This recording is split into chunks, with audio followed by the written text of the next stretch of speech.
agradeço pelo convite que me foi feito para falar nessa audiência pública a respeito do passaporte sanitário em todo o território nacional. Quando eu recebi a pauta dessa audiência pública, me foi informado que estaria em discussão o projeto de lei número 1158 de 2021, que é um projeto de lei que cria o passaporte em todo o território nacional.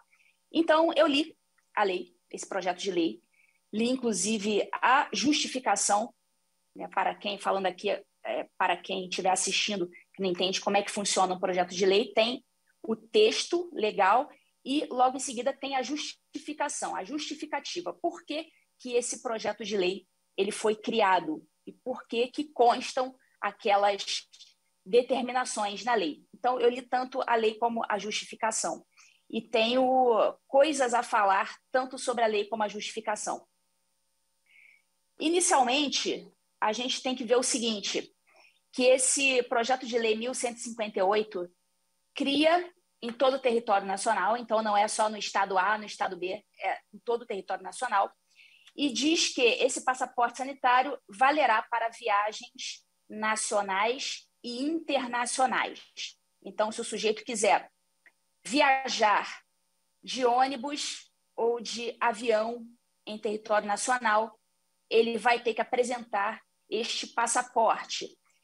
Logo em seguida, ele fala também que deverá apresentar esse passaporte também para check-in em hospedagens. Então, não é só para locomoção em território nacional e internacional, não é só para pegar ônibus, pegar avião, é também para fazer check-in em hotéis. Então, a coisa vai além da mera locomoção em território nacional, mas a permanência em determinados lugares também vai ficar comprometida com esta lei deste jeito que está escrita.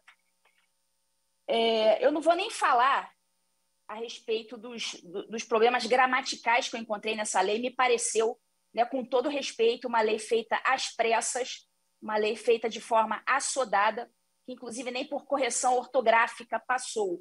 Tá? Mas eu não vou nem entrar nesse aspecto, porque não vai dar tempo. Então, eu vou me referir ao mérito mesmo da lei. Mas é só uma observação para que vocês percebam, né, como que a coisa está sendo feita no país. É uma lei, um projeto de lei que sequer passa por uma revisão ortográfica. E isso já é muito sintomático, a meu ver. Isso é um sintoma de algo muito grave. Então, vamos lá. Esse projeto de lei fala que o Ministério da Saúde vai confeccionar um passaporte sanitário por meio do Conect SUS Cidadão. E esse Conect SUS Cidadão vai apresentar a carteira de vacinação digital, certificado de vacinação com o nome da vacina, o nome do fabricante, número de doses que a pessoa tomou, a data que a pessoa tomou essas doses. Vai ter que apresentar também certificado de teste PCR negativo, mostrando a data, a hora, o resultado que deu, quem foi que fez o teste, né, a unidade que fez esse teste, ou seja, tudo relacionado a essa questão da vacina e do Covid. E esse Conect SUS também teria que apresentar um certificado de que o viajante se recuperou de eventual contaminação com a assinatura do médico. E esse certificado teria validade de até 180 dias. A questão é a seguinte: a nossa Constituição Federal é muito clara. Então, eu não vou aqui sacar um princípio da cartola, dizer que isso aqui fere a dignidade da pessoa humana, assim, genericamente, como outras pessoas fazem para negar o que nós estamos falando aqui. Não, eu não vou sacar princípio nenhum da cartola. Eu vou dizer o artigo e o número do artigo da Constituição que esta lei viola. Eu não vou sacar nenhum princípio aqui da manga. Eu vou dizer o artigo, vou dizer o número do artigo e vou dizer o que o artigo da Constituição diz. E vou dizer por que essa lei está violando a Constituição. Essa lei, pelo simples fato de estar sendo discutida aqui, já é um assinte. Como diria Chesterton, chegará o dia que teremos que discutir, que teremos que provar que a grama é verde. E a gente está aqui hoje para provar que a grama é verde. Nada que está sendo falado aqui hoje deveria ser falado de tão óbvio que é. Então, esta lei viola a Constituição Federal no seu artigo 5º, eu vou dizer o artigo especificamente, tá? Artigo 5º, inciso 15 da Constituição Federal, a partir do momento que a Constituição diz que é livre a locomoção no território nacional em tempo de paz. Pelo que eu sei, nós não estamos em guerra. Nós não estamos em guerra. É livre a locomoção no território nacional em tempo de paz, podendo qualquer pessoa, nos termos da lei, nele entrar, permanecer ou sair com os seus bens.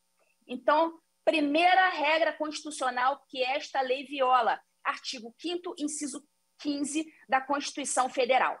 Então, isso está muito claro. Eu não tirei nenhum princípio da cartola, eu estou dizendo o artigo, estou lendo o que ele diz, estou dizendo o seu número, o seu inciso. Tá?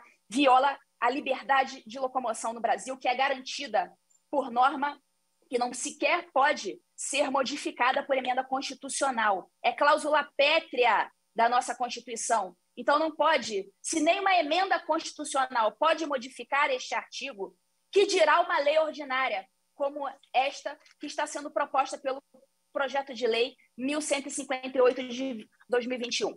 Então, nem emenda constitucional pode mexer nisso. Então, que dirá uma mera lei ordinária?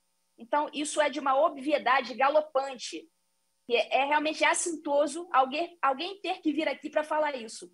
Mas vamos lá. Esse projeto de lei fala que essa lei entraria em vigor 180 dias após a sua publicação e ficaria válida enquanto a OMS não declarar o fim da emergência sanitária. Então, segundo problema aí, essa lei coloca a soberania nacional brasileira nas mãos de um organismo internacional não eleito por nós. Coloca a nossa soberania nacional nas mãos da OMS. O que a OMS tem que dar seus pitacos nas soberanias nacionais pelo mundo? Então, coloca inteiramente a soberania nacional nas mãos de uma organização internacional não eleita. Então, se a OMS resolver dizer que a pandemia não acabará nunca, ficará o Brasil eternamente vinculado a decisões de coletivos não eleitos como a OMS. Então, além de violar a liberdade de locomoção que é garantida no Brasil, viola também a soberania nacional ao subjugar, colocar o Brasil de joelhos ante a OMS, que não tem soberania alguma sobre o nosso território nacional. E deveriam os nossos congressistas zelar pela soberania do nosso país e não fazer isto aqui, e não colocar o nosso país de joelhos perante uma organização internacional, um coletivo não eleito por nós. Essa é a primeira coisa que a gente espera de um congressista, e isso não está sendo feito aqui. Essa lei determinaria que um documento autorize o trânsito de pessoas, e isso eu não tirei da minha cabeça, eu tirei lá da justificativa da lei. Esse projeto de lei diz expressamente na sua justificativa, tá? Não estou inventando com as minhas palavras, eu vou ler da forma como está escrita, da forma como está escrito no projeto de lei. A justificativa diz o seguinte, abre aspas, o que sugerimos é que essa caderneta de vacinação da Covid-19 seja utilizada como, atenção, documento que autorize o trânsito das pessoas, bem como o retorno das atividades das redes de hotelaria e similares. Então, veja bem, uma lei que está expressamente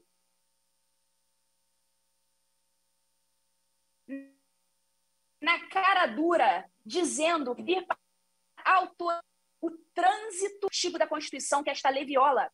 Além da liberdade de locomoção, esta lei viola os artigos 137 seguintes da Constituição Federal, na medida em que a Constituição apenas permite essa liberdade de locomoção quando houver o decreto de estado de sítio e viola uma série de dispositivos constitucionais, um deles, inclusive, cláusula pétrea, a liberdade de locomoção. O artigo 37 da Constituição diz que o estado de sítio é algo tão grave que apenas o presidente da República pode decretar, e mesmo assim não é tirar da cabeça dele, não. O presidente da República só pode decretar o estado de sítio ouvidos o Conselho da República, o Conselho de Defesa Nacional e ainda solicitar ao Congresso Nacional autorização. Então, olha a quantidade de requisitos que se tem para se decretar um estado de sítio. Não é simplesmente o presidente sacar da cartola a ideia do estado de sítio, não. Ele vai ter que, além de ouvir o Conselho da República, o Conselho de Defesa Nacional, ele vai ter que pedir autorização do Congresso. E só depois disso tudo, o estado de sítio vai poder imperar no Brasil. E o estado de sítio prevê que uma das suas medidas possíveis é obrigação de permanência em localidade determinada, ou seja, limitação na liberdade de locomoção. E segundo, suspensão também da liberdade de reunião. Tem outros requisitos também, mas o que se refere aqui ao nosso assunto são esses dois, são importantes. Obrigação de permanência em localidade determinada e suspensão da liberdade de reunião. Ou seja, somente no estado de sítio é possível fazer este tipo de limitação de forma tão gravosa. E mesmo assim, tem que passar pelo presidente da República, pelo Conselho de Defesa Nacional, pelo Conselho da República, pelo Congresso Nacional, e ainda assim, não acabou. Ainda é necessário que haja um prazo limite, e esse prazo é de 30 dias, prorrogáveis por, no máximo, igual período a cada vez. Então, não é assim, à vontade, vamos limitar a liberdade de locomoção no Brasil. Não é por lei ordinária. Basta o Congresso Nacional fazer uma lei nesse sentido e está tudo certo. Não é assim. Liberdade de locomoção é coisa muito séria.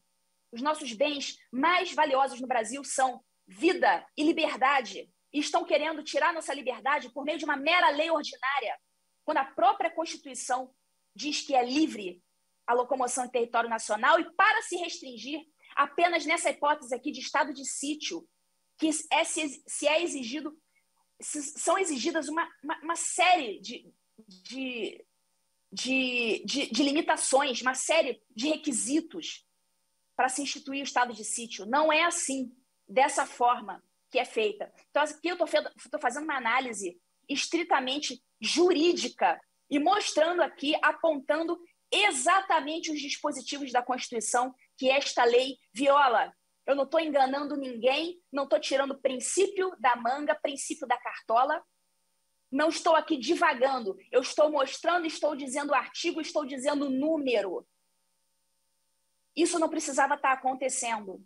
E se chegamos a esse ponto, é porque o Estado ditatorial já se implantou. Só que é preciso que algumas pessoas digam o óbvio. É preciso que algumas pessoas venham aqui dizer que a grama é verde. E essa é a minha finalidade aqui hoje, dizer que a grama é verde. Então, está encerrada a minha fala, agradeço pelo convite e que Deus nos ilumine a todos.